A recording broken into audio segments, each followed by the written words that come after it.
Hello and welcome to the Slapshot Syndicate podcast. Be sure to subscribe for more content, and whilst you're at it, go and follow our social media pages. They're on screen now. Now, on to the episode.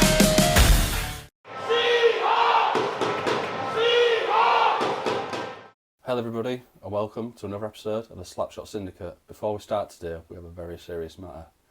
Brad, is there something you'd like to say? Yeah, so just going to have to formally apologise for my language in last week's podcast. It's not big, it's not clever, and I'm certainly not proud of myself. Hold myself to a higher standard than that, and I've been fined accordingly, so my sincere apologies. Now, on to the episode. On to the episode. Big weekend. Big weekend, yeah. Mixed bag this weekend. I know we've had two quality weekends the weekends before. I think we went in with a bit of maybe overconfidence going into the Saturday game against Peterborough at home. Yeah, probably.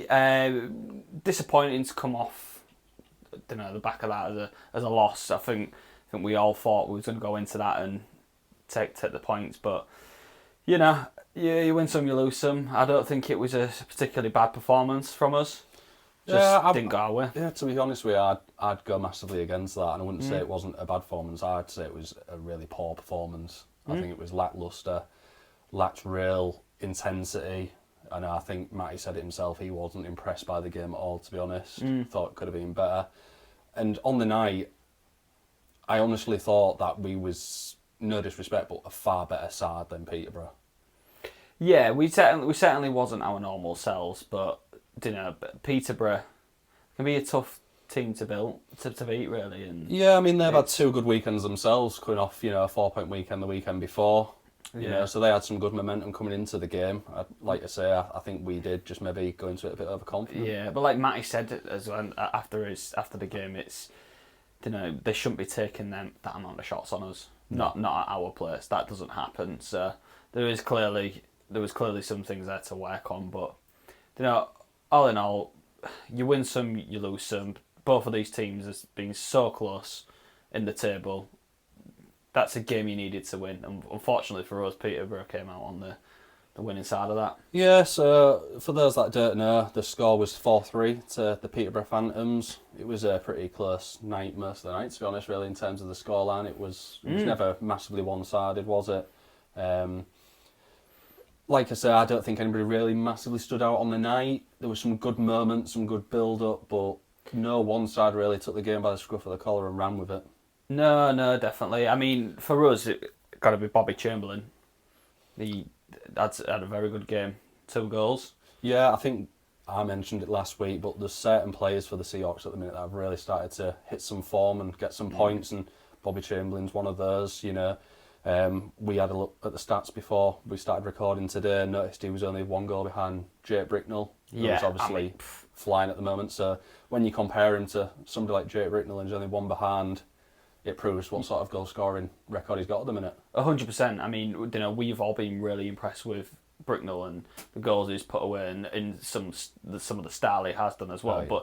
But for Bobby to be right there next to him as the highest scoring British player in the league, that's something worth bragging about, in it, really. Yeah, massively, and it can't fly under the radar.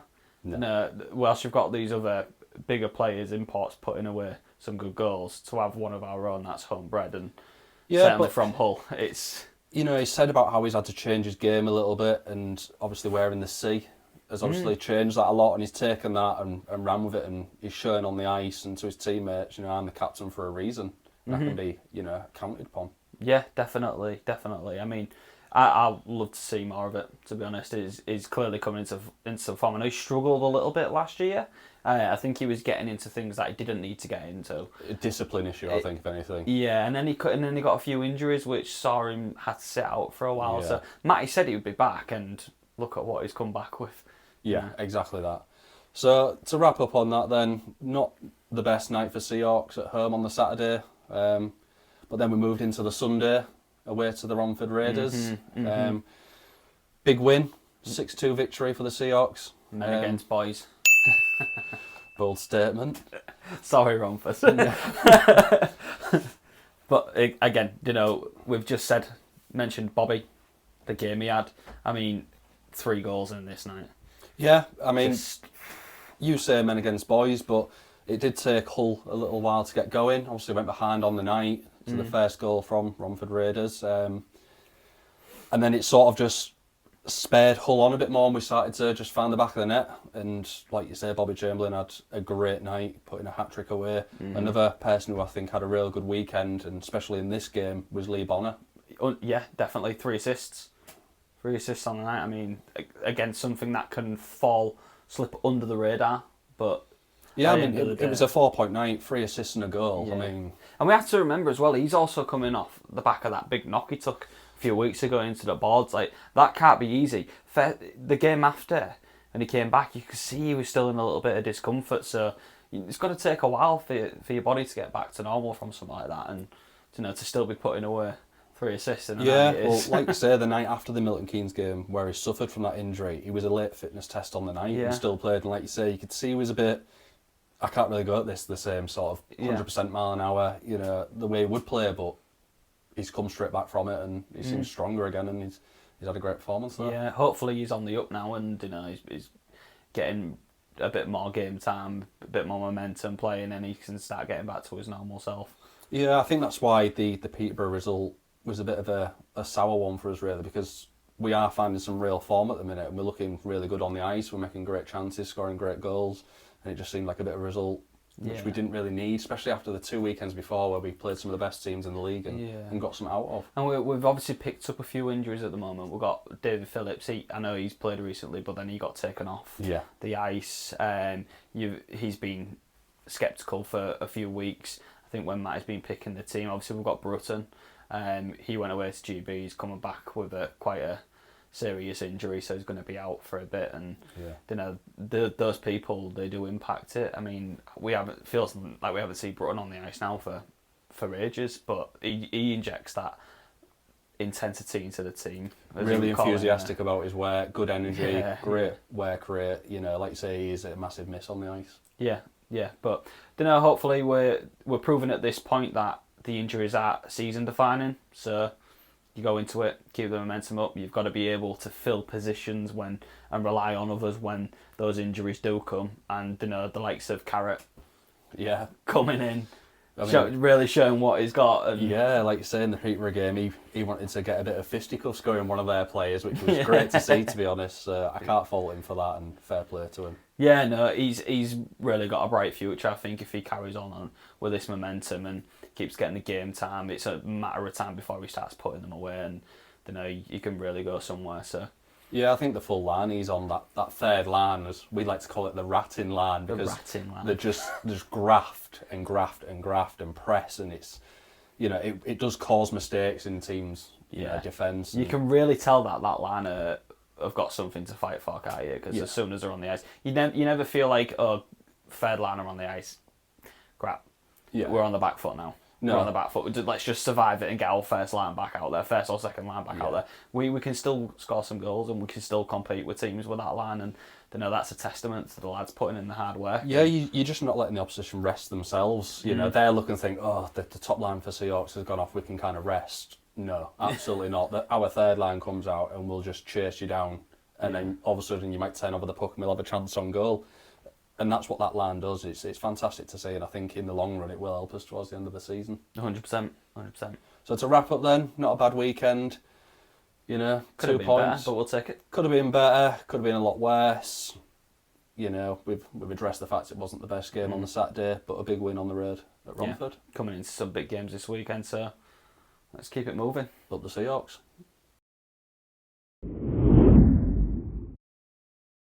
So after another big weekend of games, Bradders, let's have a look at the results and see what happened. Starting on the 17th of January, which was a Friday. Yeah. Nice little Yorkshire derby there, and the Leeds Knights and Sheffield Steel Dogs. Now this was men against boys. Yeah, so Leeds Knights, as we said, we're going to start really picking up on some results and performances, and that shows it right there. A 6-1 win over the Steel Dogs was pretty emphatic. Yeah, definitely. I mean, that's a big win for Leeds, but Sheffield must be disappointed coming off the back of that one.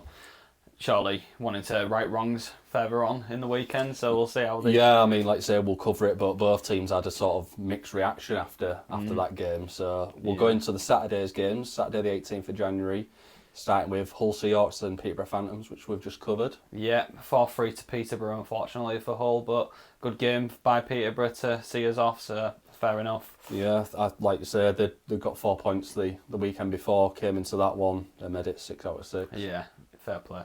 Then we've got Swindon Wildcats against Leeds Knights. So as we just said, Leeds really taking it to Sheffield Steel Dogs on the Friday, but then the Saturday against Swindon, a big tie, for that top 3 sort of spot where it's getting a lot tighter now, and Swindon have says, you know what, we'll make an example of you, 5-1 win. 5-1, I mean, that's big, isn't it? If any of these bigger teams like MK and Leeds was, writing Swindon off and thinking they was too far ahead, I can think again. Yeah, but like as we'll notice as we go through the rest of the results for the weekend, none of these top 3 teams are literally just grabbing the sort of top spot and running with it. They're all having these little hiccups and sort of drop points, which is keeping it tight. It's making it great for a watch. It's a great fan, watch. Innit? Yeah, really good. Great. Better than last season before. You sort of knew what to expect coming into it. Wide open this season. Yeah. I'm loving it. Yeah, it's great. Loving it. Everything to play for most teams, to be honest. Then we move on to the Berkshire Bees was against Telford Tigers.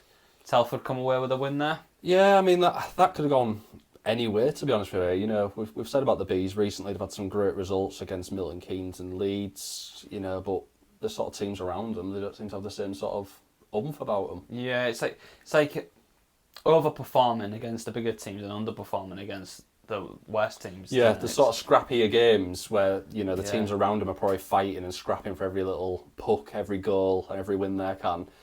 Yeah. The teams that are overconfident and play a better brand of hockey are the ones that are getting picked off. You almost feel like there's maybe an overconfidence from some of these teams in the top half of the division at the minute, going into the games thinking they're going to walk over them. Absolutely. And it's giving the Bees something to play for. But then again, you grittier teams like Telford, who know what they're about and know that they're not that far off, progressing or winning games that they maybe shouldn't win. It just keeps them true, doesn't it? Yeah, exactly. And then that sort of fits in with the next result, which was the Sheffield Steel Dogs and Milton Keynes Lightning. Mm-hmm. A nice 4-2 win there for the Steel Dogs. After getting pummeled on the Friday, they've come up against Milton Keynes, another top team in the league, and they've got a result. I know. I mean, do you think Milton Keynes are just flying a bit too close to the sun and are It's hard to say. Like I say, it just seems weird. Like there was a chance there for Milton Keynes to stay with Leeds, after their game in hand on the Friday, seeing Leeds getting beat. Because if you have a look, Leeds started half an hour before, so 20 minutes into the game, they could have been having a quick look at the results and, oh, hang on a minute, this is not going favourable for Leeds here. And it hasn't really spared them on in the end, has it? Yeah. I mean, but the thing is, you've got to focus on what you're doing, not what everyone else is doing. Yeah, that's true. That's a fair point. At the end of the day, if you want to be the best, you've got to be the best. But you've got to keep both eyes firmly on your goal. You can't keep an eye on everybody else seeing what they're doing, because if they fail, it feels like a ticket for you to fail, a pass for you to fail. Yeah, that's not how you should be. You take your foot off the gas a little bit. You should be playing, yeah. So the final fixture on the Saturday was Solway Sharks and Bristol Pitbulls. And, yeah. I think we said this had potential for goals. It could have been any way, but I would never have guessed 8-1 in favour of Solway. Yeah, that's a big win for Solway. It is a big win, they've really taken it to the Pitbulls there and put in a solid performance, it seems. Yeah, John Dunbar must have been doing some bits there. Yeah. Yeah, moving on to the Sunday's fixtures then. We started with the Sheffield Steel Dogs against the Bristol Pitbulls. That was a 4-3 win. Yeah, so a real fight of the dogs down there, The Bristol Pardon the Bulldogs. Go Bulldogs, or Pitbulls. We'll edit that, but it's go Pitbulls. That's fine. Pitbulls. But yeah, it went to a shootout. So another big result there for the Sheffield Steel Dogs. And as much as they sort of had a good result against Milton Keynes, they was pushed a little bit further in the game there against Pitbulls. Yeah, still a 4-point weekend for them. I mean, I know they played 3 times this weekend, Friday, Saturday, Sunday, but so by the Sunday they must have been blowing out a bit, but But looking at that, good like result. they might have thought, yeah, we might be able to get something against Pitbulls, but playing Milton Keynes and Leeds, they probably didn't expect anything. But to come out with 4 points out of 6, I think it's a pretty decent return. Yeah, definitely. And when we look at the standings in the league, it does show, and it has really tightened it up. Yeah, not an easy thing to do, so kudos. Moving on then, so we've got the Leeds Knights against the Berkshire Bees. Yeah, so Leeds sort of rectified what they did wrong last time they played the Bees and made sure it didn't happen again, and this time they put the Bees away. Yeah, 4-1, big one. So we've got the Romford Raiders against the Hull Seahawks. In my opinion, that was only going to go one way, but luckily we have Big Bobby Chamberlain separating the men from the boys. You like saying that in this I love episode, it. I love it. I've got a new saying every week. A bit weird. So yeah, as you were saying there, the Hull Seahawks came out winners there, 6-2. We've already covered it. Great result, and Seahawks just keeping that momentum going. Yeah. Then Peterborough Phantoms against the Solway Sharks. That was 4-1 Peterborough. And a 4-point weekend again for Peterborough Phantoms, so they are really steamrolling at the minute and getting a good head of steam. Yeah. And then the final game was Telford Tigers, Swindon Wildcats. 7-2 Swindon. They're just unstoppable at the minute, aren't they? I mean, they're really putting some goals away. Like you say, they beat Leeds 5-1, 7 past Telford. Yeah. It's men against boys, isn't it? First of all, you're swearing, and now you're just being repetitive. I need him off. I need somebody else.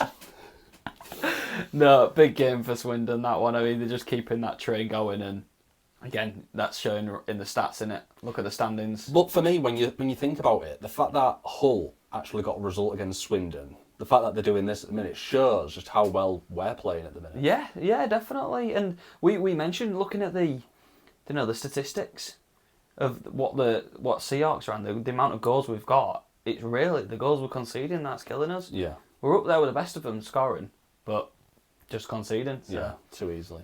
Yeah. So we'll have a look at the standings now for the week. And like we said, things are really tight at the top now. So Leeds Knights top, 36 played, 55 points, followed by Milton Keynes, 36 played, 54 points. So that game in hand has now been caught up by Leeds Knights, and they've got the point difference. Yeah. Swindon currently sat in third position, 37 played, 54 points. So same amount of points as Milton Keynes, but a game behind.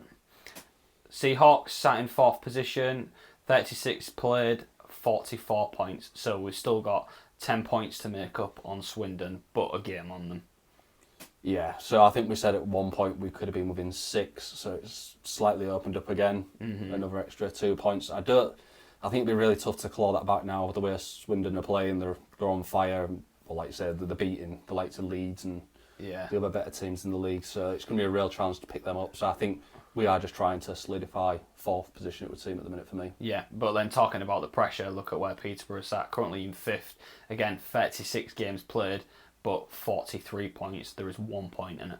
Yeah, and then you follow that up, we've just mentioned about Sheffield Steel Dogs, who are in 6th. Their 4-point weekend, they've played 37 now, but they're on 42 points. So 4th, 5th and 6th split by 2 points, which is 1 win, so it's really Very tight close. there now. Very close. So then you've got Romford Raiders in 7th, 36 played, 35 points. Solway Sharks in 8th, 36 played, 32 points. Then Telford Tigers, 37 played, 28 points. Bristol Pitbulls in 10th, 38 points. 38 games played, 27 points. And the Berkshire Bees in plumb last with 35 played, 19 points. So they've got a few games to pick up on most teams and a game on others. But Yeah, so as we stated there, the top 3 in the league are pretty close by a point or 2. Then it's the same for 4th, 5th and 6th. And then 7th down to 11th, there seems to be a few more points gap between each of the teams. I'd like to see what this Bristol and Telford's going to do within the next couple of weeks. They're on a similar amount of games, played more than most. Yeah. And a point in it between them, so that'd be interesting to see. They're both sort of bouncing between a half decent result, but then like a real bad one, like heavy conceding. So it's a bit of a weird one between them two. Like which one's going to sort of push and try and make a play for 8th. Yeah. I mean, Solway, like we said, had an 8-1 win over the Pitbulls, so that sort of pushed them even further away. Yeah, and just as a Seahawks fan, for some context about what we was just referring to, Leeds they've scored 165 goals and conceded 90. Hull Seahawks, we've scored 164 goals. There is one goal in it between us, but we've conceded 135 goals. Yeah, an extra 45 goals, and it's not great reading, that is it? I mean, that is a lot of goals. You can kind of accept that if it's 10, 15 goals, these things happen, but 45 goals is a lot, a real lot extra to be conceding. So that's been the worrying concern, and we had that lapse earlier in the season where that sort of showed for me where we was conceding a lot. Yeah, I mean, what do you do? You can clearly see what the issue is, but hopefully a lot of these goals was conceded before bringing the likes of Deck back. We had David Phillips, he had a little bit of a layoff, he's been injured.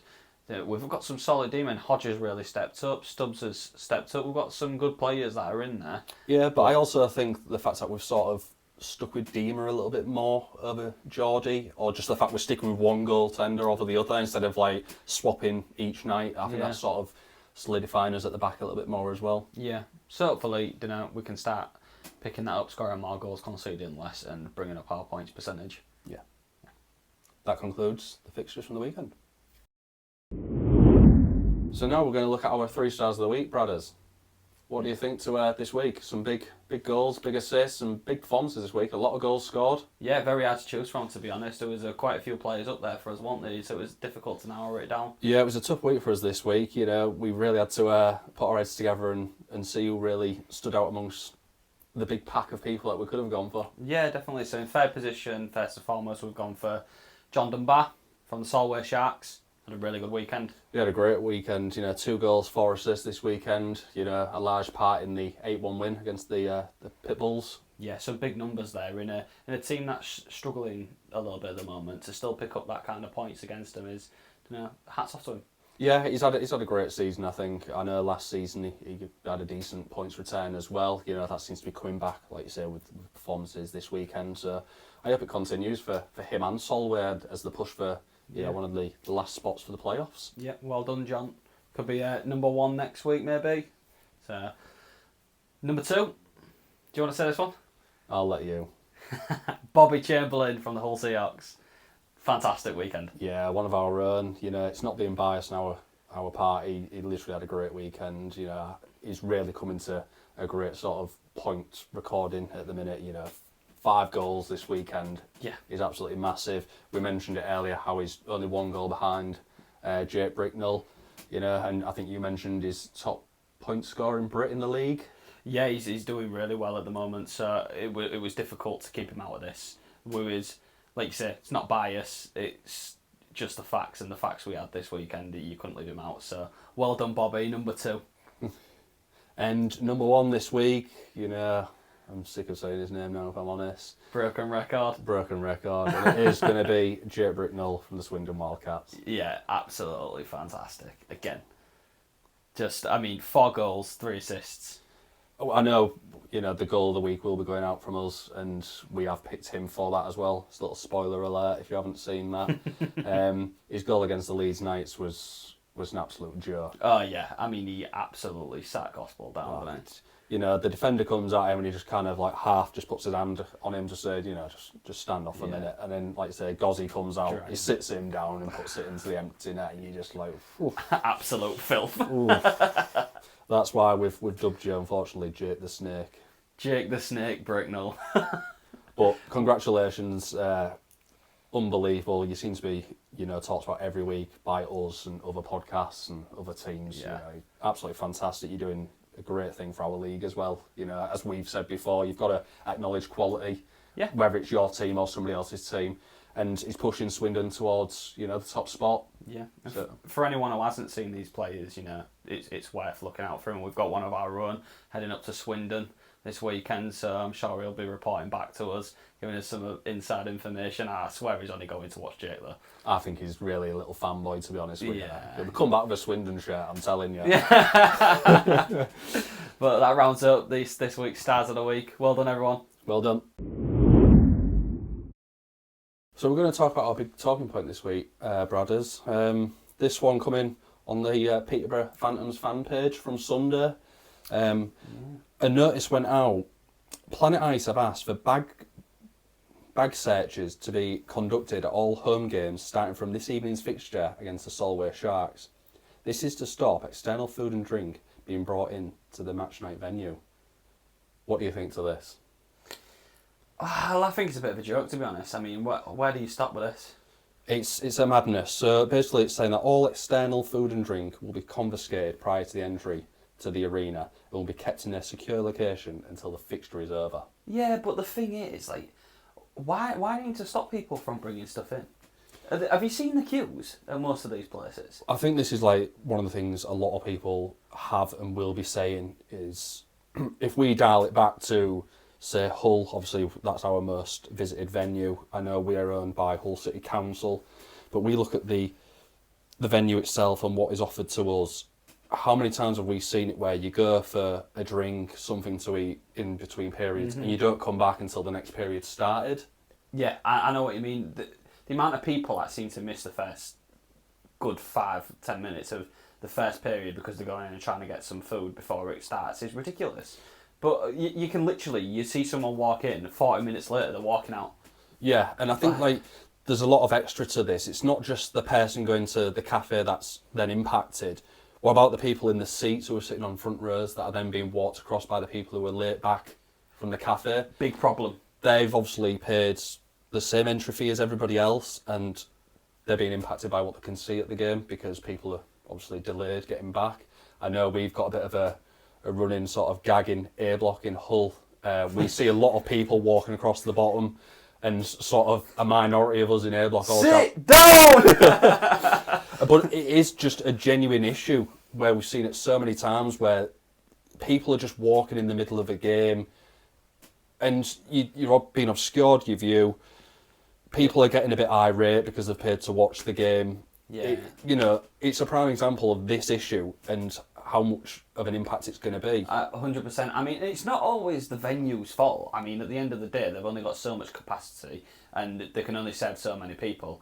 But again, like in Hull, we've tried to accommodate for that and they've opened that second stall to try and alleviate some of the traffic. So you've got the upstairs bar, fair enough. You want a drink, you go upstairs. You want food, you go to the main cafe downstairs. And if you just want to get a few bits of snacks or you want a can of beer, you go to the kiosk. Yeah. Essentially. That's fine. It works okay. The minute you start saying you can only buy food and drink from the venue, you're just inviting chaos. And if you're waiting to go in the game, so doors open at 4:30, you give yourself an hour until face off.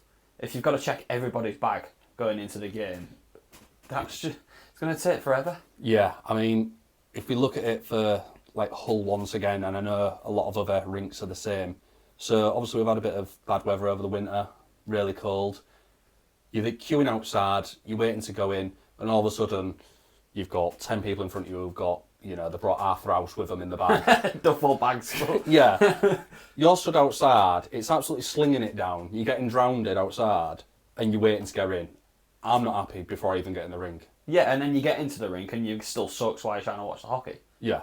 I mean, that's why we're looking at it from, our point of view of going to the Hull Ice Arena. But, Peterborough have had to do this because Planet Ice have told them they need to do it. How many rinks do Planet Ice run across the NIHL? Well, yeah, I mean, to name a few, obviously, there's Peterborough, which is the Planet Ice, Leeds, Bristol. Mm-hmm. I mentioned a story to you about Coventry, the playoff weekend. Yeah. I know a big one that's been mentioned in a lot of the comments is that Basingstoke had this as a standard. Yeah. So it wasn't like a new thing for them. They was used to this. So we're starting with Peterborough.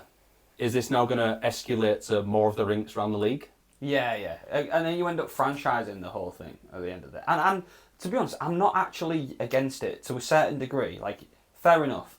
Alcoholic drinks.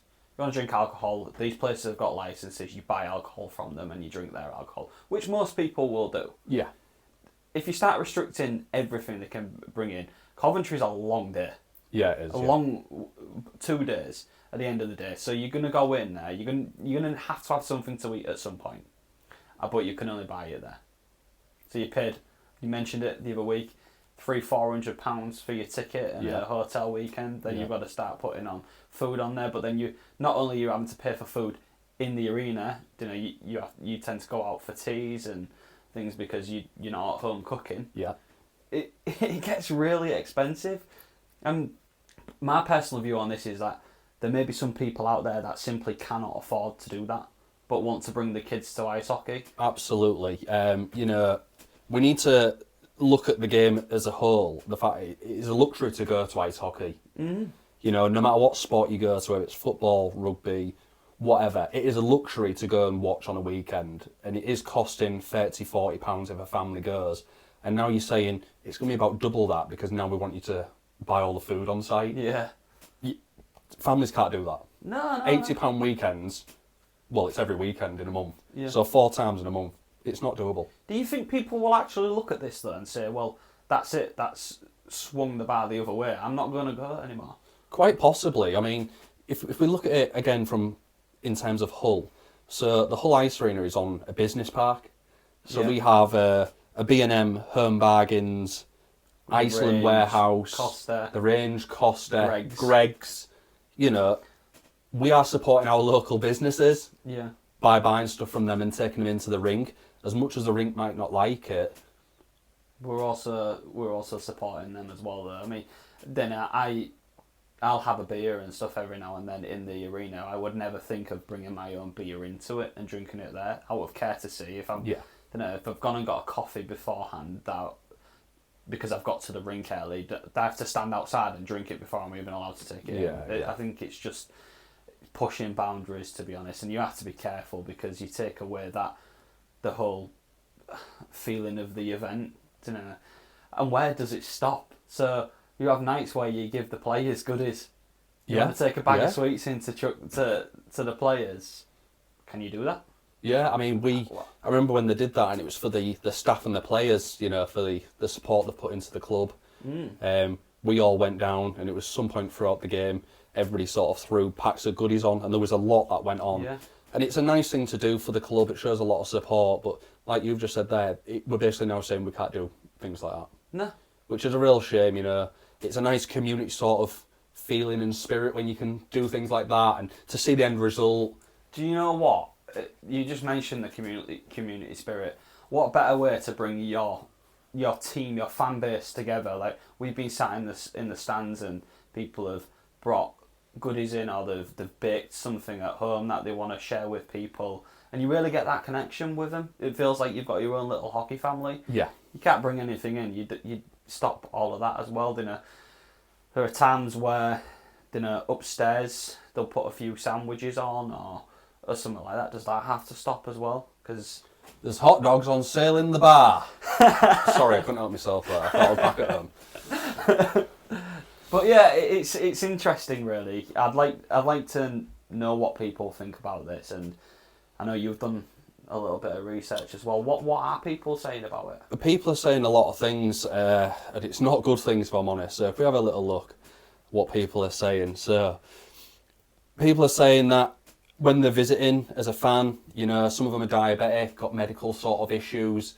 The time taken to get to the cafe, what's being supplied and offered, the quantity of what's being offered, it can go against what they need at that precise moment for a potential medical emergency. So people bringing snacks in, drinks in to give them energy, sugar levels and such. If the rink can't supply enough to support these people, that is a bit worrying, it really. Yeah, definitely. I sort of see it. I mean, surely there's going to be some measures in place when they do this that you if you do have a medical condition that requires you to do so, they've got to let you in with it. Yeah, I mean, looking at this, we won't drop any names, but the security company who will be doing the Peterborough games have said that as they'll be conducting the searches, they can assure people scenarios like that will not be happening. We fully understand the need of diabetes, having some diabetic staff ourselves. So they're saying, yeah, we fully appreciate there'll be some sort of medical, issues, but where do you draw the line? Because I'm not being funny about people will just start saying, oh, well, I've got a medical condition. Then you got to prove that you've got a medical condition, which can be embarrassing for some people if you want to do it discreet and say, I've got I'm diabetic. Yeah. It's not everybody wants to just announce it to the world, do they? So and genuinely, how much are these arenas losing by allowing teams to do this? Because we mentioned at Hull we're allowed to bring things in. Everybody does so, but also look how busy the place is. Look how many people. Every period the bar's full. Every period or at the start of the game the cafe's full. There's constantly queues at these things, so people are buying. Yeah, exactly. And I would appreciate it, like you're saying, if the cafes were empty and nobody was going, because they generally are just buying from outside. But with the cafes being full, people are buying. But then you're already saying, well, we're going to have more issues because we want everybody just to do it now. Yeah. In Milton Keynes, for example, they've got Papa John's. Yes. So you can order your pizza and it'll be ready for one of the bricks in the game. There was a comment about that in here as well about the pizzas, and some people saying they can have obviously off nights or it can be really slow. Yeah. So some people have been waiting 40 minutes for a pizza. It's a bit long when a game's 60 minutes. Yeah. So you're waiting a full period and then a full period break, and then you're having to go down, say, the start of the second period to get your pizza because it's only just ready. And again, you're walking across people and causing issues. And the thing is, I mean, you're never gonna. All right, it's gonna be rare that you see people bringing in that sort of food from the outside. It tends to always be packaged in dinners, sweets, chocolates. I think that's what a lot of it is. It maybe is just snacks or two or something, but nothing major. You've not got people bringing in a 3-course dinner. No. Tucking into a medium rare steak with blood going everywhere. Let's be honest. So if I go back into some of the comments, so it is, looking at it, the standard of food is not great. The price of the food isn't great. Somebody's directly said from the Phantoms fans, they cannot park anywhere near the arena because the parking is inadequate and the demand for parking payment is massive. They can't see during the game anywhere because the majority of the time the glass is always full of condensation. There's trip hazards around the ring. And how does that add to an arena that's already, dilapidated, and now they want to start adding this charge on top? Yeah. So people already are happy with the match night experience, and now you're saying we're now going to add, an extra charge in terms of confectionery. Yeah. You know what? If this is a ploy to generate some income for the rink, like there are other ways to do that, and certainly when you look at the hockey fan base, if you asked people to contribute something to it, they would do. It's the principle of going, you're stopping me from bringing in my own food, and that's a bit of a bitter pill to swallow. Yeah. Whereas if you actually ask people, say we need to raise funds because of X, Y, or Z, 9 times out of 10, people who can afford it will contribute. Yeah. They will give back to the community in that way because they want. In the end of the day, they'll want to come and see the ice hockey. That's just my opinion on it. If that was me and I was able to do so, I would much rather them come out and say, "We need a bit of money. We need to generate some income. Can you help us out?" Yeah. Spot on. But I'm allowed to bring my own chocolate in if I want to. Yeah, I mean, just seeing on here, so somebody said that it would actually put them off travelling as an away fan to a game, which then obviously has an impact on the club. Ticket sales are a bit less because people aren't willing to travel and have this sort of obstruction put on them. So what do you think to that then? Obviously revenue down for the club and the rink. That's exactly it, isn't it? If it actually goes to that extent where people are saying, I won't travel, that's kind of a double negative, isn't it, really? Yeah. So you might miss out on a couple of quid for them not buying a burger or something, or some chips in the rink, but in doing so you've just missed out on their £16 ticket for the night. Yeah. And they might just buy the stream at home instead. Yeah. At the end of the day, you want to pack the rink out, so pack it out. Don't restrict people from doing it. Yeah, I mean, as we've seen, a lot of teams this season have had a lot of high attendances this season. I know we've been averaging at least 1,200, 1,300, if not more. Yeah. So the volume of people is there. Yeah, Swindon had their record, record? for a long time. So these rinks are being filled out with people. So there must be money being spent on what's being offered in the ring. Yeah, or is that has Planet Ice seen that happening and thought, well, I've got something up my sleeve. Let's capitalise on it. Yeah, and don't know. If you ask me, I think it seems a bit wrong to do that to people. At the end of the day, it's a family sport. It's supposed to be relatively accessible for people. So let's. I know we've bashed it quite a lot there. What would your thoughts on the positive side of this be? So, let's say people do have to start buying what's on offer at the rink, potential upgrades to rinks, conditions. I'm talking seating repairs, toilet repairs. Mm-hmm.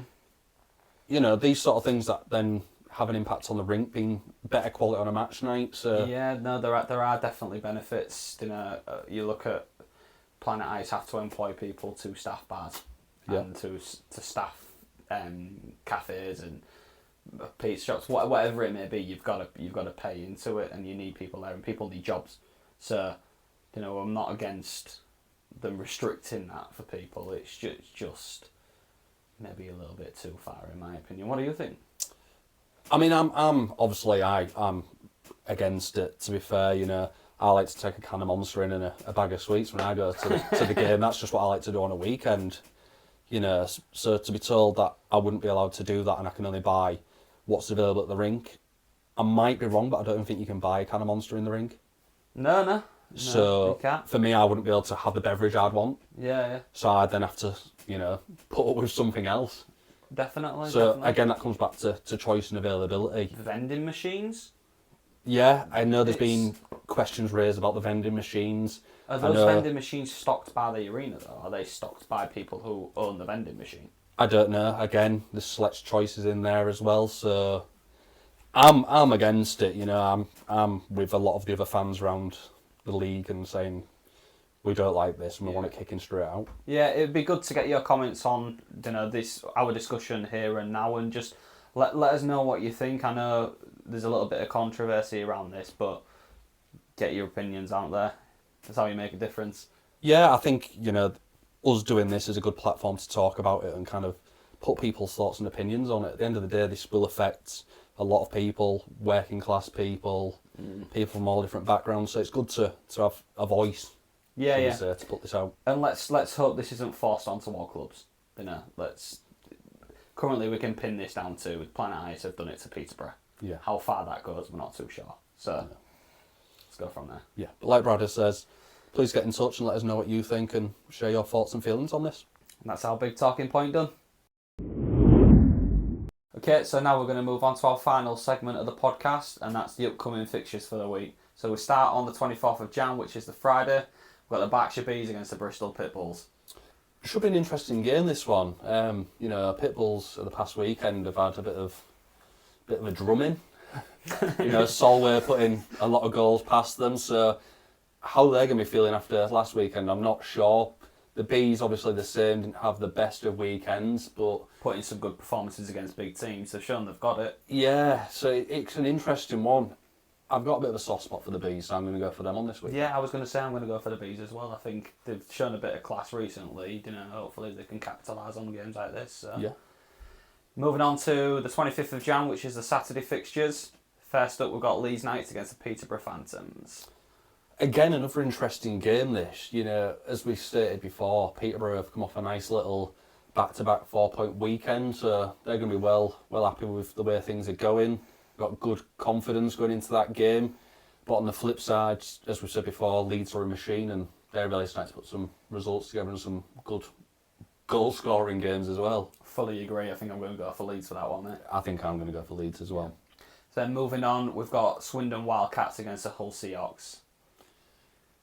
This one's going to come back and bite me, innit, when I brought up the old kitty thing. Declawed the kitties, yeah. This one's going to come back to bite me now, isn't it? Jay Britnell. Yeah, that's it. He's aired me, and now he's going to be out to shut me up. No, I'm just going to put it on record that I'm sticking with my own, and I think we'll do it again.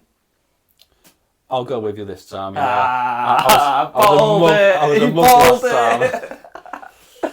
Okay, moving on then. Solway Sharks, Berkshire Bees. Could be an interesting game. It should be an interesting game as well. You know, both teams have got potential to pull off a big result. Solway have to put in big amount of goals away. We mentioned John Dunbar putting in a great shift in the past week, getting a star of the week. So I'm going to go Solway for that one. What do you think? The both teams I've got a soft spot for. You got to pick one. I think Solway will come out with that one, if I'm honest. Cool. So, Telford Tigers, Sheffield Steel Dogs. Another good game, I think, this one. And I've said that about pretty much every game we've just mentioned. But these two teams are either on it or they're off it. You know, and it's tough to call. You know, Steel Dogs coming off a 4-point weekend out of the 3 games they played last weekend. Again, does that give them enough motivation to go and win this one? I think so. I do think Sheffield will just... They might not walk them, but I do It'll be a think tight they'll one. win. Yeah. I might go the opposite to you, and I might go Telford on this one. Okay, cool. Then Milton Keynes Lightning, Romford Raiders. That's the final fixture for the Saturday. I think this is going to be one-sided. Yeah. You're not going to say Romford, are you? No, I think this will be 6-1, 7-1. I think there'll be some goals scored here, if I'm honest. Big call that. But yeah, I'm not too sure on the score, but I do think Milton Keynes will, they'll really show the class there, and it might be a bit painful for Romford. We'll see.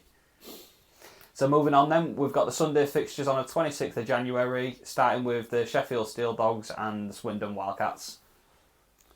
Cats against dogs. Thought that was a film. Do you know what? I think this one's going to be a really tight game, if I'm honest. I don't know why I've got overtime or shootout. Wow. Just pit of the stomach sort of feeling about that game. I could be massively wrong, you know. Like you mentioned how Swindon have scored a lot of goals, but I mean, overtime's really difficult to call, isn't it? Shootout, you put your top quality players in, yeah. and you can sort of know what you're going to get with them, but overtime's always difficult, that one. Slightly, if you how do you see that game going? I think Swindon, to be honest. Heavily close. Closer than I think most people would think. Yeah. Maybe high scoring though, so 5-4. Sheffield Steel Dogs have got Walker Sonner. Yeah. Can't write him off. Nordstrom, who had a good week this week. Nordstrom, yeah. So yeah, Swindon for me though. Be interested to come back to that one next week and see how that one panned out. Yeah. So then we've got the Bristol Pitbulls against Milton Keynes Lightning. You know, I just said about Milton Keynes against Romford, and now that one's going to be a bit of a real whitewash. I can see the same happening there, to be honest. Me too. I can't see it going any other way. No. Romford Raiders against Telford Tigers. You know, sort of towards the bottom of the table sort of clash again there. Telford have got the potential to get a few points this weekend. You know, I know they've got Sheffield, but like I said, I think that can be a tight game, and they might come out with that. I'd back Telford in that game. I think Telford might do Romford as well. See, I was going to say Romford, yeah. to be honest. The way I'm saying it, I mean, Telford are on for a 4-point weekend, so the Telford fans will be loving me this week. Yeah. Yeah, I'll go Romford, then you go Telford. Yeah. Cool, see you next week. Peterborough Phantoms against Leeds Knights. That will be closer than you think. Yeah, I mean, it's a double header, so it'll be interesting to see how the home and away goes with that. Is there going to be a bit of an advantage for Peterborough when they do play the home game? Like we said on the first game, both teams going on a decent bit of form. Yeah, but then you've got the whole thing of, you can't bring snacks in, and the crowd going to be there. Head's gone. Absolute head's gone. I couldn't bring in my own Mars bar, I'm done. For me, though, I will go Leeds. I think they'll just do it. Yeah, I think Leeds will do the job there. And then final fixture of Sunday is Hull Seahawks against the Solway Sharks. I'm looking forward to this one. You know, like I've said, I've got a soft spot for Solway there, and it doesn't seem like we're really playing that often at home. No, but we've always said about them being a bogey team for us. Yeah. So they do tend to bring it. As we've mentioned, they've scored a lot of goals. The likes of John Dunbar's coming in on a bit of form. Yeah. Are they going to come in and pose a bit of threat to us? Nah, absolutely not. Seahawks gonna. I think it'll be a close game. I think if Seahawks start pulling away, I think it'll be late in the third. Yeah. I honestly, I don't think it'll be a whitewash. No, I think we'll do them quite easily. Okay then. Yeah. We'll see, won't we? Yeah, we will do. You're way too confident. Way too confident. Yeah, but Seahawks will love me, and when we go, they might not like you as much. I'm just a realist, mate. Oh, big call. But that rounds up our fixtures for the upcoming week. Hope you've enjoyed the podcast. Anything to say? Yeah, just, thanks for watching, subscribing, liking what we're putting out. please give us some comments and feedback to what you're seeing. It's always appreciated, and it gives us a bit more to have a go at. Yeah, we really enjoy it, to be honest. If we don't see any comments, likes, follows, we get a little bit disheartened. So do us a favour, if you want to keep us going, then we've got to keep us motivated. And he's got a massive head, and he just loves all this sort of like fandom we're getting at the minute. Call it there. Done. Cheers. Cheers.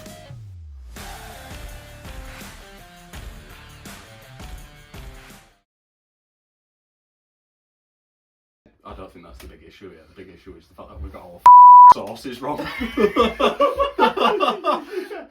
2 slots for a goalkeeper. Yikes.